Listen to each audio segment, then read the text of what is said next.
चंदा मामा निकल गया। क्या बोलती हैं कि बेटा देख चंदा मामा निकल गया। और जब करवा चौथ जैसी रूढ़िवादी परंपराएं आती है तो आप उसी चांद को पति के रूप में देखती हैं। तो कैसा दोहरा मापदंड।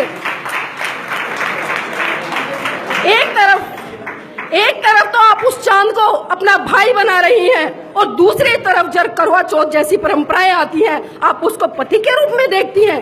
कैसा दोहरा मापदंड। क्या यही हमारे महान पुरुषों ने हमें सिखाया? क्या इसी दिन के लिए उन्होंने बलिदान किया?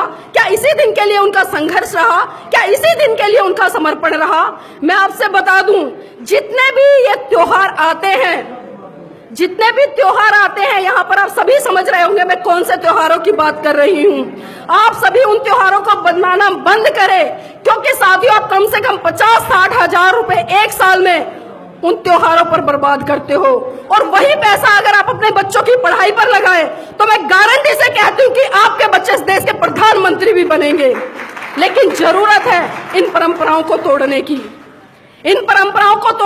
और एक बार तोड़ कर देखो इस करवा चौथ की परंपरा को। देखती हूँ आपके पति मरते हैं नहीं मरते। मेरी शादी हो गई है, 12 साल हो गए हैं, मेरे पति भी यहाँ पर मौजूद है, आज तक बुखार नहीं होता, सच कह रही हूँ। छोटी मोटी बीमारियां हैं वो अलग मैटर है, लेकिन जो बात आती है कि मरने की पति की लंबी उम्र हो की, तो साथियों हमें जरूरत है आज जागने की, क्योंकि आज हम उस मुकाम पर हैं जो हमारे महान पुरुषों ने बलिदान दिया, उसके खातिर आज हम यहाँ पर आज पहुंचे हैं। अच्छी अच्छी नौकरियों पर काबिज है, अच्छी अच्छी कॉलेजों में पढ़ रहे हैं, अच्छी अच्छी डिग्रियां ले रहे हैं। मंच पर आसीन हमारे 2 साथी हैं जो कि जेएनयू से हैं। ये अधिकार किसने दिलाया इनको? किसने दिलाया?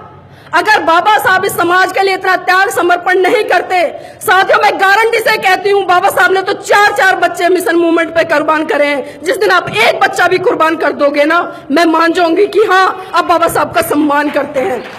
लेकिन हम दोगलापन दिखाते हैं, हम सिर्फ दोगलापन दिखाते हैं, दोगली बातें करते हैं। हम बात करते हैं मिशन मूवमेंट की, लेकिन जैसे ही घर में घुसते हैं तो वहां पर घंटियां बजती हैं। आखिर क्यों?